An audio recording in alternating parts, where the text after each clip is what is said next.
Thanks for tuning in to another episode of Talking Points with Preferred Health Magazine. I'm your host, Angelina Cappiello. Today, we'll be revisiting our interview with actress Camille Guaty of Harold and the Purple Crayon and upcoming HBO Max series Duster, out May 15th. In my interview with Camille, she speaks about motherhood and her journey in vitro and egg donor donation. Stay tuned. You don't want to miss this. What kind of dog do you have? He's a little mutt. But every time I say hi, he thinks there's actually somebody here in the house. Well, thank you for coming on to speak with me today. I'm excited to have you as one of our covers for Preferred Health Magazine. Thank you so much. I'm very happy to be here. It looks great so far, too. I can't wait to show it to you. Oh, Um, good. so we're going to talk about, obviously, your role in Harold and the Purple Crayon. I'm really excited for this movie as well. This is so cute, and I love the message, but also your journey to motherhood, which Oh, yes. I know it wasn't so easy. So let's start first with your film career. I'll go through it quickly, and I'm not getting everything, but you've been over 20 years in the industry. Shows and films like Girlfriends of Wedding Fast with Matthew McConaughey, Cake with Jennifer Aniston, TV series The Good Doctor, The Rookie, Daytime Divas, which I'm sorry to say I missed, but it looked like it looks funny. Ah, So I gotta get. honestly, that was one that got away. I cannot believe that one got canceled, but Oh my God, that looked like it was fun. hilarious. So I want to see if I can recap that somehow. Prison Break, though, great one, and Las Vegas, and now obviously Harold and the Purple Crayon. So let's. And we're missing Duster. We got Duster coming out. I don't Duster is know if I can speak about it. So yes, I'm We excited. can. We absolutely can. It's happening in the new year. Very Yeah. excited about that. That is very cool, and we're going to get to that too. But let's talk about Harold and the Purple Crayon because that is out right now. Yep. Tell me about your role, how you got the role, what interests you about this role, and about the movie. Well, this is like just coming out, baby, just having my little boy. He was at the point where I was like starting to work again, and this came across my lap, and I actually loved this book as a kid, so I immediately thought, how cool would this be to get something like this where my son can actually go to the movie and see me be a part of something. And he is such a bookworm too. So I started reading him the book. I got the part, and it's really exciting. I don't get to be one of the characters in. Well, actually, I take that back. I am a character in the book. And if you read the original book, there is a police officer in it. Oh Right. no, I'm sorry, not the original book. There is a new one called Harold's New Adventures. And Okay. there's a police officer in there. So technically, I'm kind of in the book, but I'm not really. But my character is a young detective. This is her first case on the job. And, there's havoc ensuing with this guy and a purple crayon, and he's making things come to life. And, from a normal person's perspective, we're thinking this can't be real. This doesn't happen. But of course, she puts two and two together, and she's like, "Oh, wait a minute! I know this is a book." So it bookends the story with me reading Harold and the Purple Crayon to my daughter in the library. Oh, Okay. wow. But spoiler alert, that scene didn't make the cut, so it's not actually in the movie. Which I had to tell the girl, the mom, the mother of the little girl, text me. She goes, "We're so excited. The whole family's going to see the movie." And I was like, "Oh no." I'm like, "Do I have to be the one to break it to her?" No. I had to tell her. I was like, "Them the breaks, kids. It happens, But Welcome to Hollywood. welcome to Hollywood. Sometimes you make it and sometimes you don't. It was sad moment for her. But How is it working with Carlos Saldana? Because he is just so great as a director, and Rio, Ice Age. What was it like working with all him? of them. I mean, Ferdinand the Bull. Yes, I loved him. I loved him. I wish I could. I'm like, I want to get a hold of him and be like, put me in something else, please. yes. because He's cool. I mean, honestly, my son loves every single one of his movies. I mean, what little 4-year-old doesn't love Ice Age or, Ferdinand the Bull, even he loves all of them. He's great. He was just such a warm, funny, um, just a really sweet director. And obviously he has good taste in, with the movies that he's For done. sure. Yeah, so I trusted him wholeheartedly, and it was great. I only wish I had more to do with him. So, Well, let me ask you about the movie's message. What do you love the most about it? well, I mean, for adults, it's important to remember. I know it's so cliche, but we're in such a fast-paced world where, we have blinders on and we're not really immersed in life and what's happening. And I think the message for adults is like, let's put down technology and let's be imaginative with our kids. And I mean, my son, I brought him and a neighbor to the movies, and like they came out of the movie, just they got a purple crayon and like it came out of the movie just being like, Mom, I'm drawing. I'm like, "Yeah, what do you want to draw?" They're like, I'm gonna draw this lizard dragon, whatever it is. And I'm like, oh great, what's happening now? He goes, he's flying next to your head. I'm like, oh no. So I think it's just the message is just like, let's take a second to just be kids again. Use our imagination. Let's like, this is better than anything, any technology. Actually, you need to use your imagination or to build the technology. So, I just think it's today, let's just like spend time with each other, relationship, and have some fun together. I love it. I agree with that wholeheartedly. I'm a mother of two, and that I think is just some of the best time spent with your children is just pretend. Yeah. Pretending and making things up. I just was watching an old video, actually, I found on my cell phone the other day of my son, and I guess he used to play this game where he would kind of like describe things, and we would have to guess what he was describing.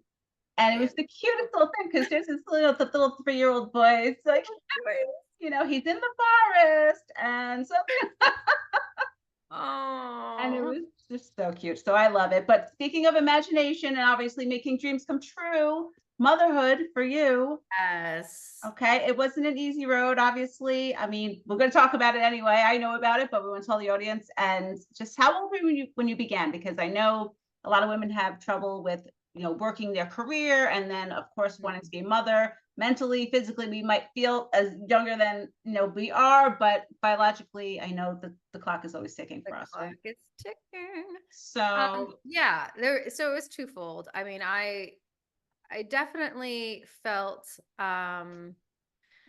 with this career in particular, being an actor, I mean, I wouldn't say it was like in your face frowned upon to be pregnant, but you knew that it was just not that great of an idea. You knew that you were probably not going to get the roles. And when the ball's rolling, it's really hard to make it stop. So I had a hard time like knowing when that right time was to start. And I remember would always be like, oh, well, when this show goes to second season, or when this goes to, or when I get this job, oh, I have this audition where my character's pregnant. Oh, that's a sign. I'll wait for that to happen. So I just kept on waiting and waiting and waiting, thinking, being Latina, that I wasn't going to have a problem. I know that's such another cliche. I was like, finally, it was around 38, and I was on Daytime Divas, and my character was pregnant, and I was like, oh, this is so cool. Let's do this now. She's pregnant, and why not? So, so we started, and it was like, 6 months go by. Still, the first time I got, we did it the way that you're supposed to.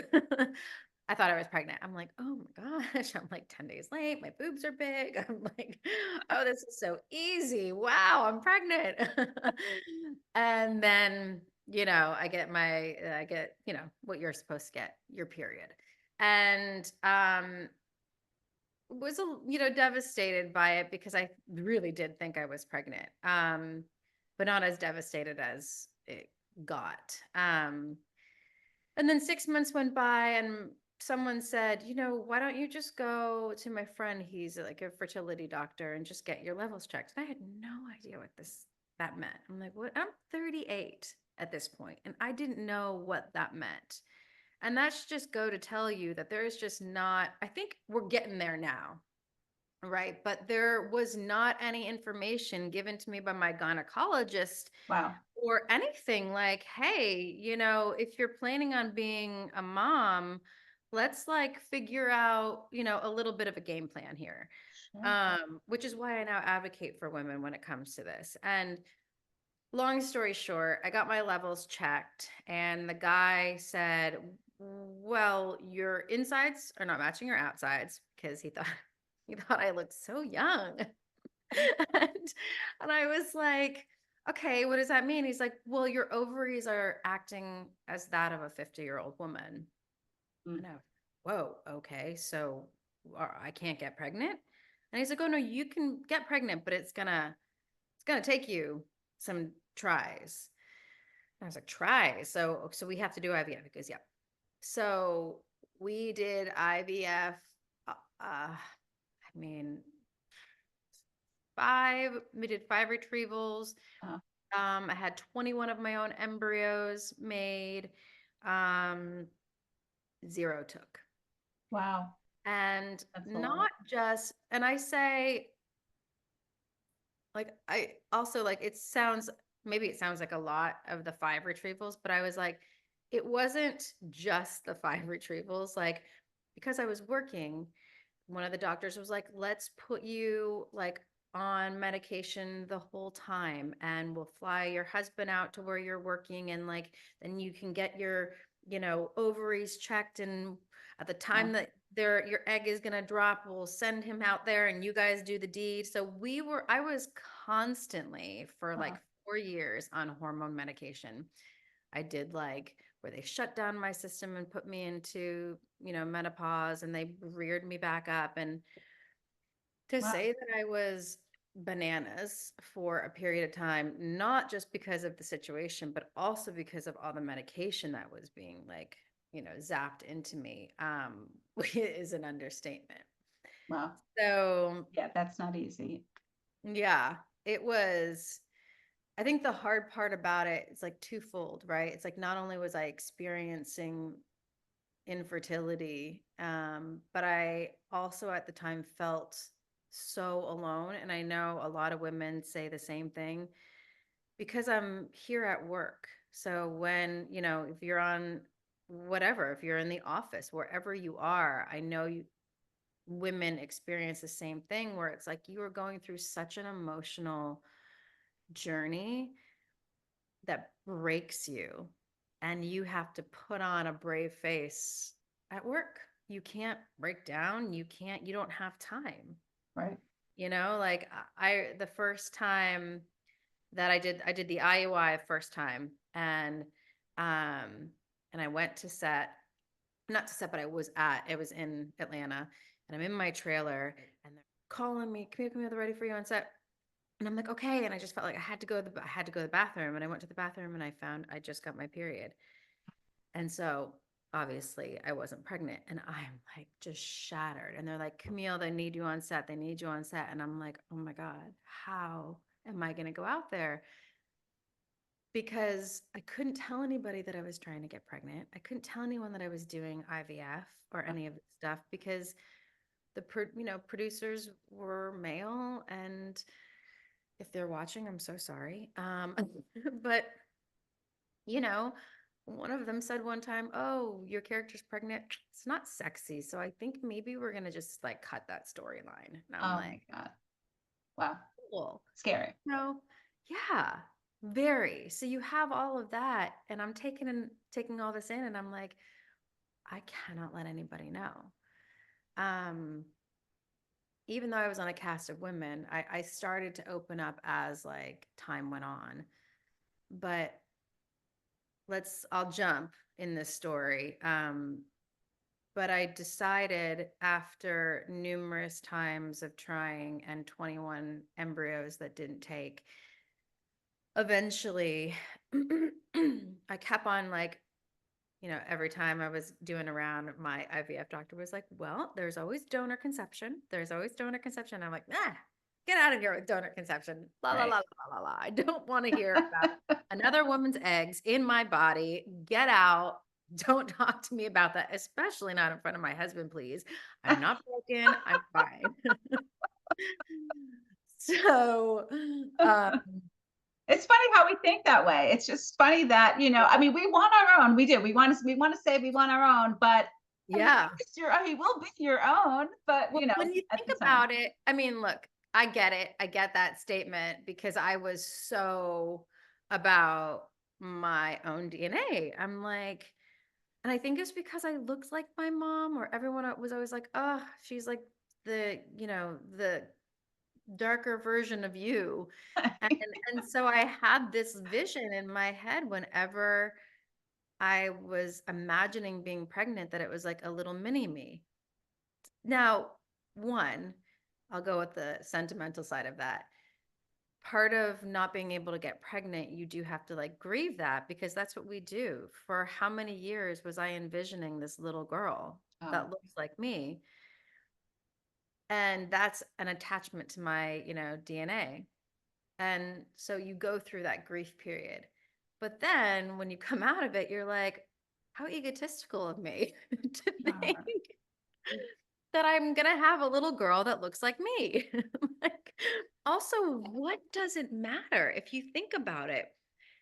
Does my lineage of my looks really matter in And the whole scheme, right? I don't have that argument later on. Yeah.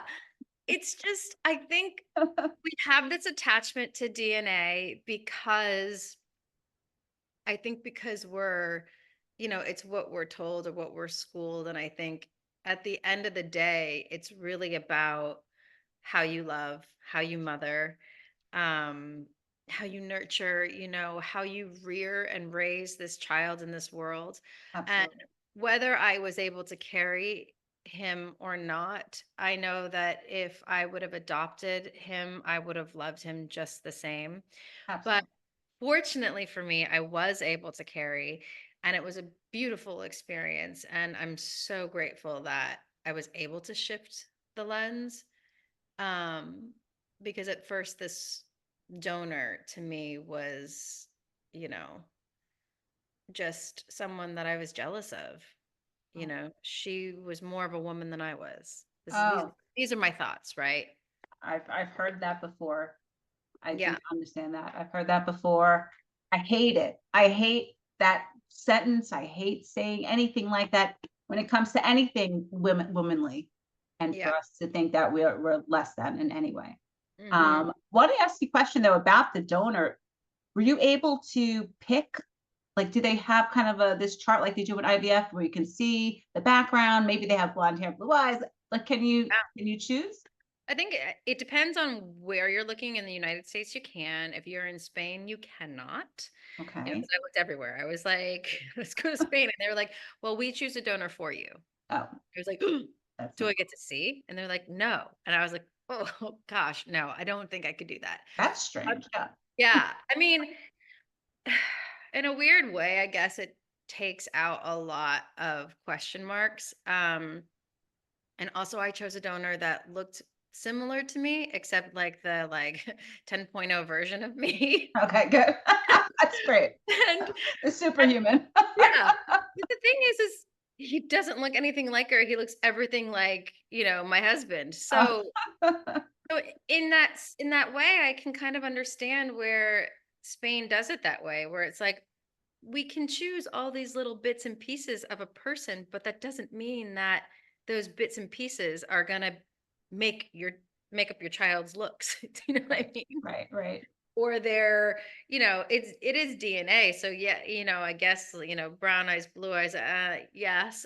I don't know. I just think it does help a little bit, maybe not seeing it, but for me, I needed to see. But some places you can only see baby pictures and you can't see adult pictures.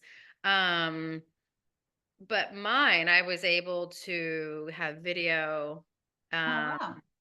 Of the and mother, like see the speaking person. to the mom. Mhm. I was able Whoa. to see her personality. For me, that was the personality for me was super important because my husband's very quiet Okay. and I'm very boisterous, so, as you could tell. So I wanted a little bit of an opposite there, when it came to personal. Not that again, not that that will make a difference, That's but right. I mean, it might not maybe, happen that way, right? right, but maybe. You're taking your chances. I'll take my chances, and I did. But yeah, so you can in the United States, it's kind of like a dating, app where like just look. There's like a database of all these women, and you're just like, wow, what? This Wow. is overwhelming. Yeah, I bet. Yeah. But So, it could be fun. It could be fun. but I think it's important also. I mean, if you have access that you know his medical history, I mean, I think that's something That's really huge. important. That's absolutely huge, and I think um it still needs to be worked on. Okay. What do you It's an advocacy that we actually started doing with two other women, and they're now getting to this place. There's a couple of databases that are starting, but here's the problem. The problem is that IVF, donor conception, sperm banks, like all of this is a huge multi-million dollar industry, billion-dollar industry. for sure? And there's a responsibility that these companies need to start taking on, which they're starting to. But, um, you know, as a person, as a woman who was really trying to get pregnant, you kind of have blinders on and you don't really see everything that is important, where health is hugely important. Um, so we see a history, and that's a history that they've created. It's, when you go to the doctors and you're like, "Oh, did your mom ever have, cancer or this or that and diabetes?" You do that. But that expires at a certain, what if, God forbid, but what if my donor got breast cancer and I had a daughter Right. with her, egg? How long when you say there's an expiration on them filling out that profile and history? Well, as in, if it's an anonymous donor, we can't contact her. So So they don't require them to update their information until that egg is used. they don't require, they say if something comes up, it would be nice, but there's no Ah, requirement. You can't force someone. So this is the problem with closed donation, right? With anonymous donation. If it was an open donation, then in the beginning, we have the ability to say, hey, if anything happens later on down the line, do you think you can, let us know so that, because we have the same DNA, so that we could know, because it's important to know like what yeah, the medical history is. There are websites that are now being formed, but they're not mandated, right? So we were trying to, me and these two other women were trying to create this database, which was really difficult because it's all HIPAA compliant and all these things that you have sure. to create. And but we want to make these corporations, these IVF clinics, anyone that's doing donor sperm, egg, have it be mandated for, if you're going to donate your gametes, which is another term for DNA, if you're going to donate, you have to be able to sign this form and fill out, like update yearly, Yeah, and if yearly you're fine, then great, then we know it. And there doesn't even have to be a connection. Like we don't have to talk to each other, but just right. to have a database for medical reasons is so important. A You 100%. And I can't imagine that that would be so difficult, but I guess having people on board, those donors, maybe there's some kind of, maybe they just want to, do it and be done and just not have, is that kind of where the problem lies also?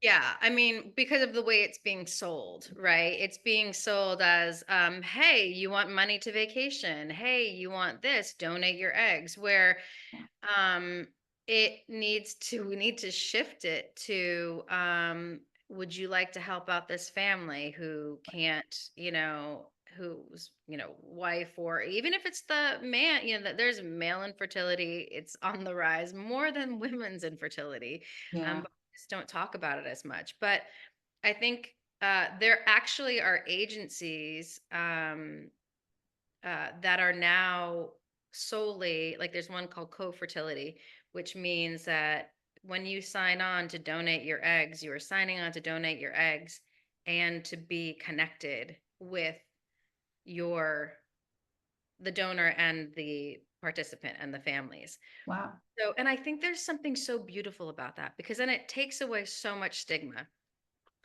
It takes away the donor thinking, "Oh, I'm the mom." No, you actually see firsthand this family, the mother and father, how badly they want to be parents. And then you're doing something for them that is like, some a gift that you can never, ever, you can never, you can't even you can't put compensation on that. I agree. You know what I mean? And then you're getting paid for that on top of the fact that you see what you're doing. So it becomes something different. Very special, Very. extra special. I had a friend who couldn't hold a child. Mhm. Um, Her uterus was shaped wrong and it was an issue. And I offered to carry the child because I had such great pregnancies. Wow. But I understand that it's not about the gift of being a mom and just the amount of love that you receive. You're a mom now, and I that's something that I think everyone should experience. Yeah. And so yeah, it is a gift. And do you have contact? Continue to have contact with her? I don't, mine was a closed donation. Okay, okay. Mine was closed, but um I mean, I'm like a little spy. I know who she is. I've like I see You her. need help? I'm like, oh, did I like, I'm like, oh, could you see that I'm seeing the video? Did I heart that? I'm getting up the courage to reach out to her. I don't want her to think, I don't want her to get freaked out. I really have to think about it. But I talk about her to my son, and And his name is Morrison, correct? Mhm. So Yep, cute. his name is Morrison. And I have pictures of, her whole family, and I'm in the process of doing a book that's showing her, and um she has a son. So the son, because here's the thing, like, I feel like I was so scared about all of this, and to talk about it makes it less scary. Knowledge for him, to me, is so important. And also, it takes away my fear. Like, if I'm going to hide this from him, I guarantee later on in life he's going to be like, well, that was weird, mom. Like, why did you hide this from me? Why didn't, where if I make this is his norm. This is the person who gave mommy an egg. He knows that, Right? and he knows that mommy could carry, but mommy's eggs didn't work. He knows all of this information. And Nice. later on, he'll know that this is really a half sibling. But he won't be able to comprehend that now. But to see a Right. picture and to say, this is the egg donor's boy, and this is the egg donor's mommy, and this is the egg donor's daddy. And to me, that's like an extension of our family, rather than making it like, "Ooh, this Right. this taboo in the corner, that is constantly being like shoved away." No, I Right. invite it in, and invite it in as an extension of our family, but not our immediate family. Do you know what I mean? Absolutely. I mean, very brave of you to do that. I'm sure that took a lot of thought for you to Yeah. come to that because you see all these movies and you see all these things happen, and you can be afraid that, he would want to, be closer or whatever. But Right. I really believe in nurture as well. I mean, you did birth him. Right. He did come Yeah. from you and your Yeah. husband, and you're raising him. So I mean, that part of it is absolutely you're his parents. So And the part that we have to, I feel like I have what? Hold on a second. What do I have? Hold on, I have to do this because I feel like I have a tree behind me. Okay, there. It was like sticking out of my head, and now I have to like for that. I'm like, I got this behind me, and then that's gonna. Okay, there. well, we're only 30 minutes into the interview with the tree behind. Here you go, guys. There's a tree. Oh my gosh. So, but again, like, I mean, how is he now? He's old. Like, this was happened years ago. So this is 5 years ago. How old is your son now? He's 4.5. Four and a Yeah, Oh my he's God. 4.5. And what is And it like being a mom for you? I mean, I want to know what it's like being a mom for you as an actress oh, traveling. I mean, I work from home and I'm still like, trying to manage my time. yeah, So, it is a whole different ball of wax. It has been so challenging, so hard on my heart because a lot of my jobs are away and I got really lucky, I think, doing this last series, Duster, which is the HBO one that's coming out. very cool. I want to hear about it. Coming out in the new year. But I got really lucky doing this because they knew that I was a mom and they kind of they do this thing called block shoot. So I was able to shoot everything that I had in like a week, 2 week period and then go home. Oh my God. But I mean, but it's still challenging. I mean, I leave and I like before I leave, I'm literally writing out like his lunch schedule, his breakfast. This is what he eats for breakfast. This is what he eats for lunch. This is what he does this. This is his bedtime. This is routine. This is and the thing is my husband is 1,000% capable. And but this was like in the beginning, right? And what I've learned is they will figure it out and they're gonna figure it out their way. And is it gonna be hard on my husband? Absolutely. It would be hard on me if I was doing it by myself. Right. But I also have to let him fly That's right.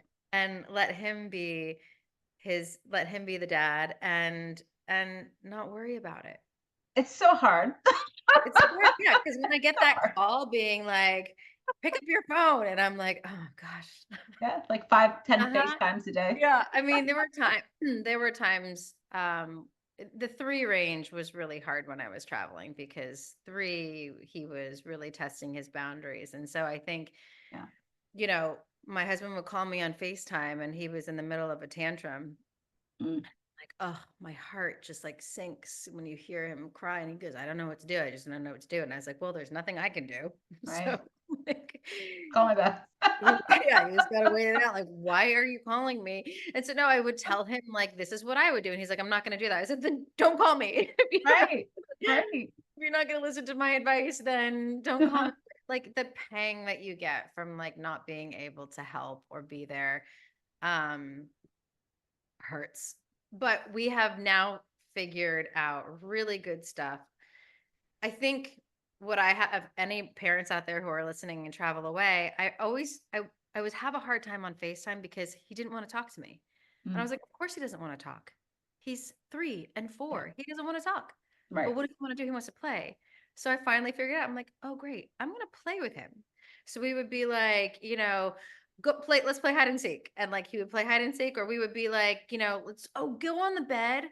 Let's bring the iPad to the bed, go jump on the bed and let me see you do your best, like, Kung Fu Panda moves. And so, So like, smart.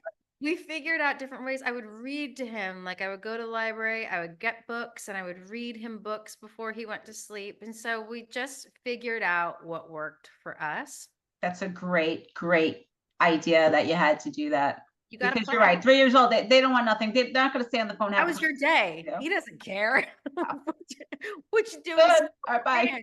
But if I'm like, oh, what's behind you? And he's like, what is that? I'm like, oh, never mind. It went away.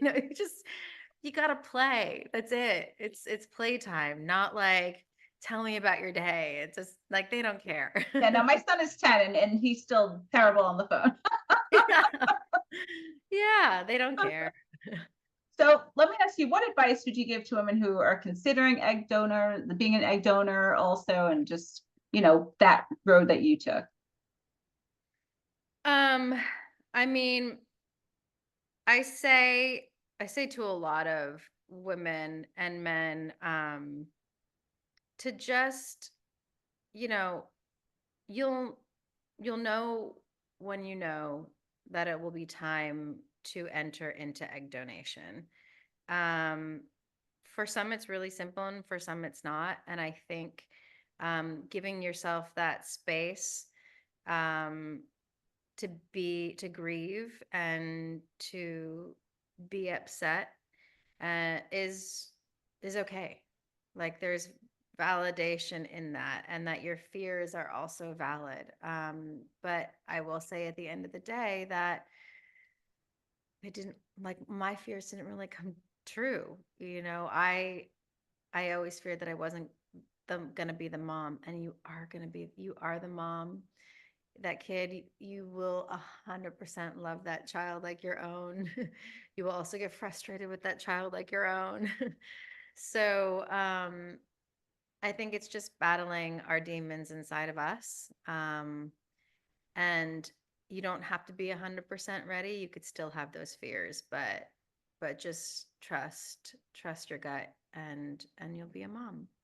And then for donors, um, I would love to say, one, thank you. And two, just would love for them to know, like, the amount of gratitude that is in this world for them. And I wish they really could see and understand, like, what they were doing, that it is more than just a blessing. For me, it was life changing. So, Absolutely. Absolutely. I mean, it's a gift. It's a gift. yeah. Now, can we talk about Duster Oh, yeah. real quick? Just real Why quick. not? So J.J. Abrams, correct? Yes, Holy yes, cow, yes. this is cool. This is big. Yeah, it's So awesome. what is it about? Okay, I mean, so I it's know 1970s. It takes place in the 70s, which is awesome. I just that's feel cool. like half of my wardrobe is 70s. I wish I was born in 73, but really wish I got to experience it as an adult. I know, right? But like those high-waisted jeans, oh, they're just so Yes. amazing. The Yeah, disco. I want to go dancing. I mean, just everything in that era was great. So it takes place in the 70s. It is about, basically, long story short, it's about the getaway driver for the mob and how he makes this connection with the first female Black FBI agent. Um, and there are some true elements to it, like the first female Black FBI agent, that was a real thing. And so they kind of molded that character off of the real woman. Okay. And then my character, Izzy, is a badass female Yeah. truck driver in the 1970s. She's a single mom, Wow. and she realizes that there is, I'm not going to tell you what's happening with her internally, but she needs to change some rules and some laws. And this is also based off of a real person. So she creates this, she fights for equality in this industry that is a male driven industry. And it was so funny because I play this woman who is going on strike in this business, and then we go on strike. Oh I was like, oh oh my my gosh, God. this is life Really getting into the character. imitating art. But no, I mean, I gravitated to her so much because here she is fighting for women's rights, and I am also advocating for women and fertility, and it just kind of goes hand in hand, and realizing that we have come a long, long way, but we are still Right. not there. And that wasn't too long ago that No, it just blows my mind. I mean, also that women couldn't get credit cards in their name. I don't know if you knew that we Yeah. couldn't even get bank accounts. I think this was like in the 70s, we had to have, like, the man had to be at the bank, and you couldn't have your own bank account. Like, Imagine, like, it's crazy to me. It's, I think it's important. Women's health in general is important, and they don't talk about it enough. So well, I'm thanking you for coming on to speak about your journey with it. And I'm sure that's going to help a lot of people not only understand the process and, how it works, but really just the emotional journey that you went on as well. thank Keep you. doing what you're doing. And I love that you're You. doing this and you're sharing your story and you're advocating for women's health. So I thank you for coming appreciate on. it. Any day I will do it. I mean, it helped heal me talking about it.